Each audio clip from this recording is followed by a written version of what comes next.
Good morning. Welcome to NKR study point. YouTube के NKR study point में आपका स्वागत है। आज हम क्लास 9th के जीव विज्ञान के फर्स्ट चैप्टर कोशिका यानी सेल के बारे में जानेंगे। सेल क्या होता है, यह आपके बुक का जो भारतीय भवन बुक है उसका एक पेज है, ठीक है। इसमें आपको हम बता रहे हैं किस तरह होगा। इसमें आप लोग पूरा कंप्लीट 9th का चैप्टर मिलेगा, ठीक है, A to Z। इसमें यदि आपको कोई प्रॉब्लम हो तो आप कमेंट बॉक्स में हमसे पूछ सकते हैं, ठीक है। ओके, चलिए देखते हैं इसमें क्या क्या है। फर्स्ट आप देख सकते हैं कि यहाँ क्या है, लिख रहा है कि प्रत्येक जीव शरीर की क्या होता है, कोशिकाओं का बना होता है। कोशिका को जीवन की संरचना और क्रियात्मक इकाई कहा गया है, यानी cell is basic structural and functional unit of life. कोशिका जीव द्रव, यहाँ ध्यान देना है कि कोशिका जो है वह जीव द्रव से बनी एक रचना है जिसमें विभिन्न रासायनिक तत्व संयोग कर यौगिक के रूप में उपस्थित रहते हैं। कार्बनिक यौगिक मुख्यतः जल एवं लवण के रूप में तथा कार्बनिक यौगिक मुख्यतः प्रोटीन, वसा, कार्बोहाइड्रेट, न्यूक्लिक अम्ल के रूप में रहते हैं।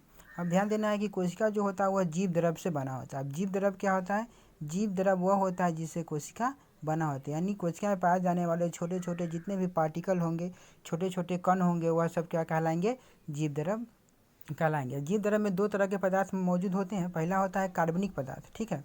तो कार्बनिक पदार्थ आपका यहाँ दिया हुआ है, ठीक है। यहाँ देखिए कार्बनिक पदार्थ में क्या होंगे, प्रोटीन, वसा, कार्बोहाइड्रेट, न्यूक्लिक अम्ल। कार्बनिक का मतलब होता है जिसमें कार्बन की मात्रा हो, यानी जिसको जलाने पर हमें काला अवशेष मिले, ठीक है, उसे हम कार्बनिक पदार्थ कहते हैं। और एक होता है अकार्बनिक। अकार्बनिक यहाँ दिया गया है। अकार्बनिक यौगिक में जैसे जल एवं लवण, यानी जल और लवण को हम जलाएंगे तो हमें कुछ भी प्राप्त नहीं होगा, वह क्या होता है, उड़ जाता है, इसलिए उसे अकार्बनिक पदार्थ कहा जाता है। आगे देखिए कि कोशिका में यह जीव द्रव एक छिद्रयुक्त चयनात्मक पारगम झिल्ली से घिरी होती है। इसके बीच एक केंद्रक होता है और कोशिका कुछ इस तरह का होता है, आपको बता देते हैं। देखिए कोशिका है, कोशिका के अंदर यह क्या होता है, केंद्रक होता है और इसके चारों ओर एक पतला सा क्या होता है, झिल्ली होता है, ठीक है, जो अर्ध पारगम होता है। अर्ध पार करने का मतलब इसमें से कुछ पदार्थ बाहर आएगा जाएगा, पूरा पदार्थ बाहर आने जाने का क्या होता है, रास्ता नहीं होता है। जीवों की कोशिकाओं के रूप, आकार और संख्या में काफ़ी भिन्नता होती है। यदि आप चित्र 1.1 को देखेंगे, जो आगे आपको हम दिखाएंगे, तो आपको विभिन्न रूप के क्या है चित्रों को देखें। जैसे आप देख सकते हैं 1.1 है ना, आप देख लीजिए 1.1 में देखें यहाँ यह क्या है, यहाँ यह क्या है, क्लोडोमाइनोमोनस जो जीवाणु होता है, ठीक है, उसका यह कोशिका इस तरह का होता है। जीवाणु का कोशिका इस तरह होता है। ल्यूकोसाइट जो हमारा उजला खून होता है उसका कोशिका कुछ इस तरह का होता है। यह हमारे तंत्रिका कोशिका होते हैं जो हमारे दिमाग में सूचनाओं का आदान प्रदान करते हैं, ठीक है। और यह वसा कोशिका होता है, यकृत कोशिका है, यह मेढक की लाल रक्त कोशिका है, यह अमीबा है, ठीक है। और यह शुक्राणु का है जो प्रजनन तंत्र में भाग लेते हैं। यह अरेखित और रेखित पेशी होते हैं जिसके कारण हम लोग अच्छी का अच्छी क्रिया कर पाते हैं। यह अस्थि कोशिका यानी हड्डी में इस तरह की कोशिका होती है। यह डाइटम की कोशिका है, ठीक है। इस तरह की कोशिका आपको आपके शरीर में यह पाई जाती है। चलिए आगे देखते हैं। कोशिका अलग अलग आकार की होती है। यह कम से कम 0.1 माइक्रोन मीटर, माइक्रोन मीटर कहने का अर्थ कि 10⁻³ करके माइक्रोन मीटर होता है, यानी बहुत छोटा होते हैं, ठीक है। यानी 1.1 माइक्रोन मीटर का होता है। जैसे प्लूरोन्यूमोनियम और अधिकतम 170 गुने 135 मिलीमीटर का होता है। जैसे शुतुरमुर्ग ऑस्ट्रिच का अंडा होता है। जीवाणु की कोशिका 1 माइक्रोन मीटर से 10 माइक्रोन मीटर व्यास का होता है। व्यास के मतलब क्या होता है, यह एक वृत्त है, यह एक उसका क्या है, सेंटर होता है बीच में, ठीक है। सेंटर को पूरा मिलाते हुए जो यहाँ से खींचा जाता है इसको हम लोग व्यास बोलते हैं। यानी क्या होता है कि कोशिका का जो आकार होता है इसे काफ़ी छोटा होता है, जिसे माइक्रोस्कोप से ही देख सकते हैं, ठीक है। अब है तंत्रिका कोशिकाओं का आकार 1 मीटर से अधिक लंबा होता है। जो तंत्रिका कोशिका आपको इस तरह का बताए थे अभी, ठीक है, एक लंबा से यहाँ निकला हुआ था, इसमें डेंड्राइट निकला हुआ था, इसका आकार लगभग 1 मीटर लंबा होता है। यह सबसे लंबा कोशिका पूरे शरीर का पाया जाता है, ठीक है। मनुष्य के शरीर की सबसे बड़ी कोशिका कौन है, न्यूरॉन या तंत्रिका कोशिका कहते हैं, जो हमारे क्या करता है, सूचनाओं का आदान प्रदान करता है। जैसा कि चित्र में स्पष्ट है कि कोशिका विभिन्न रूपों की होती है। चित्र में हम अभी देखें कि कोशिका विभिन्न प्रकार के होते हैं। कुछ जीवों का शरीर सिर्फ एक कोशिका का बना होता है। तो ऐसे जीव जिनका शरीर एक कोशिका का बना होता है वैसे जीव क्या कहलाएंगे, एक कोशिकीय जीव कहलाते हैं, यूनिसेलुलर कहलाते हैं। जैसे अमीबा, तो अमीबा में क्या होता है, उनका शरीर जो होता है एक कोशिका का ही बना होता है। पैरामीशियम, क्लेमाइडोमोनास आदि क्या है, ये कोशिकीय जीव है। और इसके अलावे वैसे जीव जिनका शरीर क्या होता है, एक से अधिक कोशिकाओं का बना होता है, उसे कहते हैं हम बहुकोशिकीय जीव। बहुकोशिकीय जीव में जैसे मनुष्य हो गया, ठीक है, यानी जितने भी बड़े जीव हो गए सभी क्या हो गए, वह बहुकोशिकीय जीव हो गए। पेड़ पौधा भी बहुकोशिकीय जीव है। आइए आगे देखते हैं, कोशिकाओं का बना होता है। यहाँ क्या कुछ छूट रहा है, हो गया। जीवों का शरीर अनेक कोशिकाओं का बना होता है। जैसे लगभग 60 किलोग्राम एक मानव में 60 गुने 10 के पावर 15 कोशिकाएं पाई जाती है। यानी एक मनुष्य में के शरीर में यदि उसका वजन 60 किलो है तो उसमें इतना कोशिका पाया जाएगा। यानी इसका कहने का मतलब कि 60 है और 60 के बाद क्या करेंगे, 15 शून्य और देंगे, यानी इतना कोशिका 60 केजी मनुष्य के शरीर में पाया जाता है। ये यदि आपका वजन 24 केजी या 35 केजी है, मान लेते हैं 35 केजी है, तो आपके शरीर में 35 गुने 10 के पावर 15 कोशिका पाई जाएगी। ठीक है, वजन के अनुसार क्या होता है, कोशिका की संख्या होती है। और केवल वजन ही नहीं, आकार प्रकार पर ही कोशिका की संख्या निर्भर करती है। बहुकोशिकीय जीवों में विभिन्न कार्यों को सुचारू रूप से संपन्न करने के लिए अनेक कोशिकाएं समाहित होकर विभिन्न अंगों का निर्माण करती है। इससे श्रम का विभाजन होता है। देखो, श्रम का विभाजन करने का अर्थ क्या होगा कि हर कोशिका का काम अलग अलग होता है। जैसे आपको अभी बताया कि कोशिका अलग अलग प्रकार का होता है। अस्थि का कोशिका केवल हड्डी में पाया जाएगा, उसका काम क्या है, शरीर को मजबूती प्रदान करना। उसके बाद क्या होंगे, जो तंत्रिका कोशिका सबसे बड़ा होता है, ठीक है, उसका काम क्या है कि शरीर में सूचनाओं का आदान प्रदान करना। तो इस तरह जितना भी कोशिका होते हैं उसका कुछ समूह होते हैं। हर समूह क्या होता है, शरीर में अलग अलग काम के लिए उत्तरदायी होते हैं। ठीक है, अब विभिन्न प्रकार के पौधे जैसे शैवाल, कवक, फर, मौस तथा जंतु के उदाहरण हैं। ठीक है, इसके उदाहरण है, सबका काम अलग अलग होता है। बहुकोशिकीय जीवों का विकास एक कोशिका से ही होता है। एक बात और याद रखना है, जो एक कोशिका है जीव है तो उस एक कोशिका है, लेकिन जो बहुकोशिकीय जीव है ना, उनका भी निर्माण शुरू में एक ही कोशिका से होता है। एक ही कोशिका से दो, दो से चार, चार से आठ, आठ से क्या होते हैं, 8 से 16, 16 से 32, इस तरह वह गुणन वृद्धि करते जाते हैं और अनेक सारी कोशिकाओं के बन जाते हैं। अब कोशिका का आकार एवं आकृति जो होता है उसके कार्यों के अनुरूप होती है। जिस तरह का कार्य होगा उस तरह उसका आकार अनुरूप होता है। कुछ कोशिकाएं अपना आकार बदलती रहती है, जैसे अमीबा। अमीबा क्या करते हैं, आकार अपना बदलते रहते हैं। हमारे रुधिर में मौजूद, हम लोग जानते हैं हमारा खून जो होता है 2 तरह का होता है। एक होता है RBC, एक होता है WBC। RBC मतलब होता है रेड ब्लड सेल्स, ठीक है, लाल रक्त कोशिकाएं।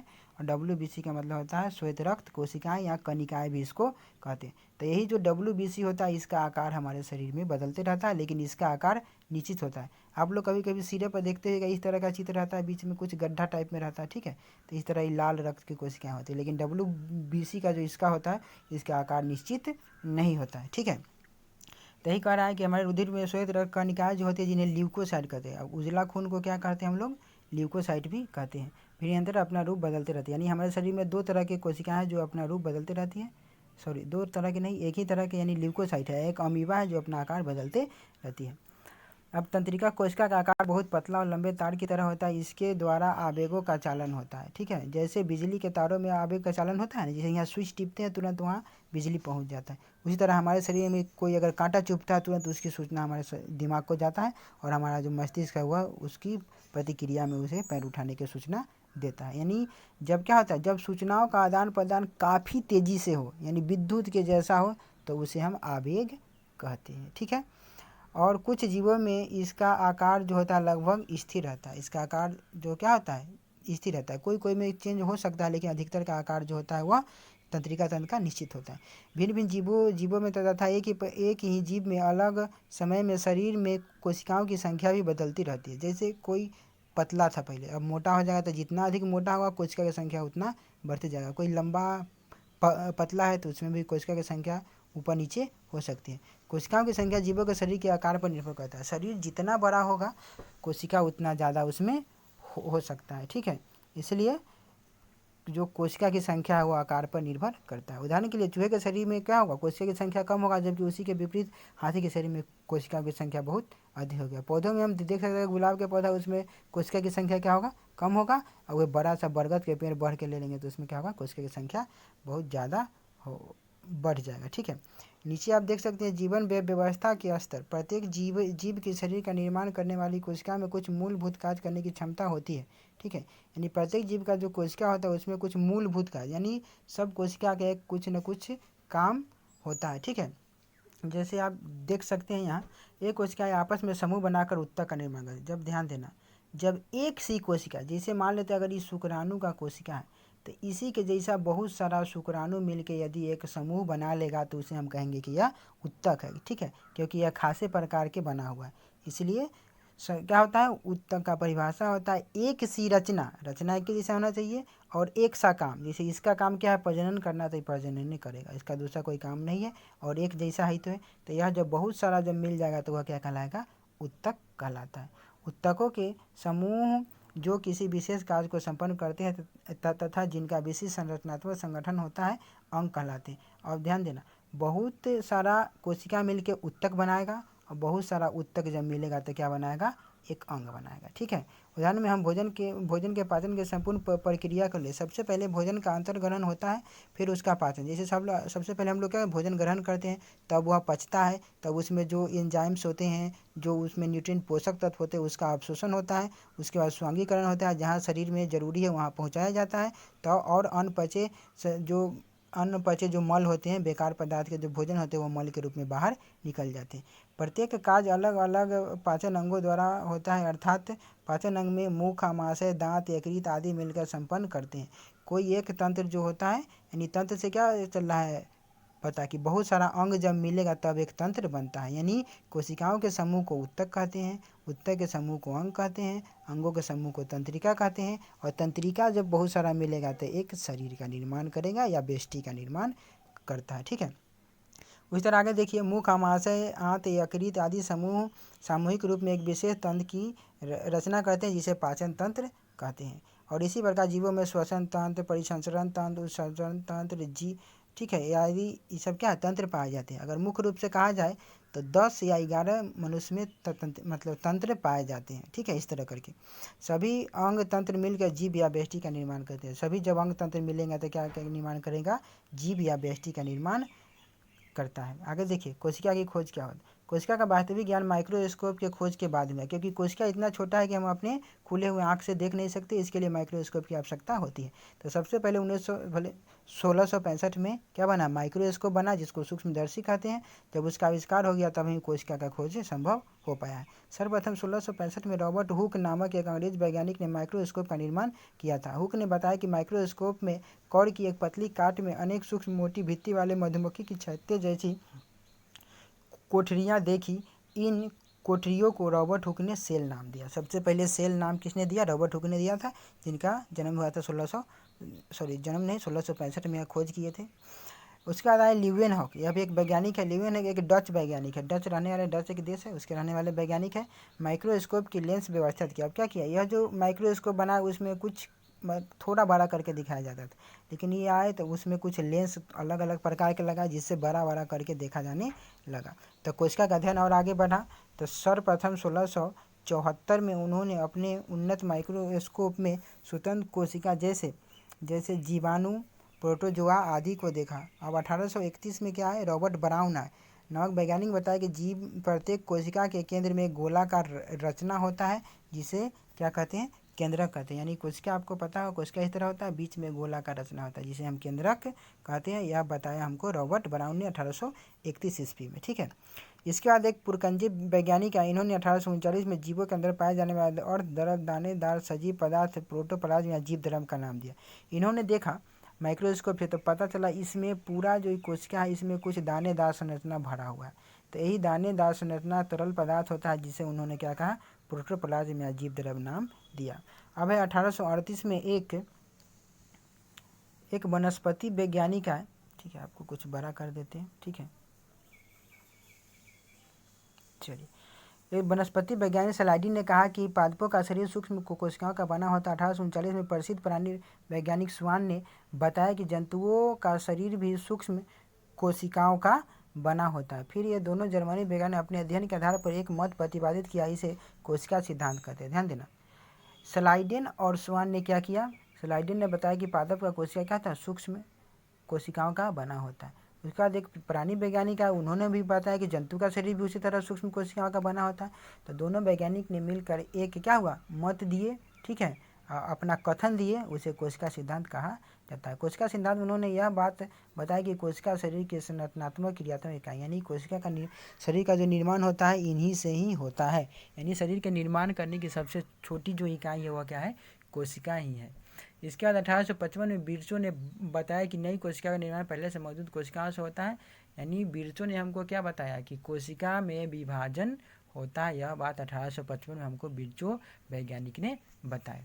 अगला है मैक्सवेल ने 1861 में बताया कि कोशिका प्रोटोप्लाज्म का एक पिंड है जिसमें एक केंद्रक होता है। इस कथन को प्रोटोप्लाज्म मतवाद कहते हैं। ठीक है, इन्होंने क्या कहा कि एक प्रोटोप्लाज्म का एक पिंड होता है जिसे केंद्रक कहते हैं और यह प्रोटोप्लाज्म मतवाद कहलाया।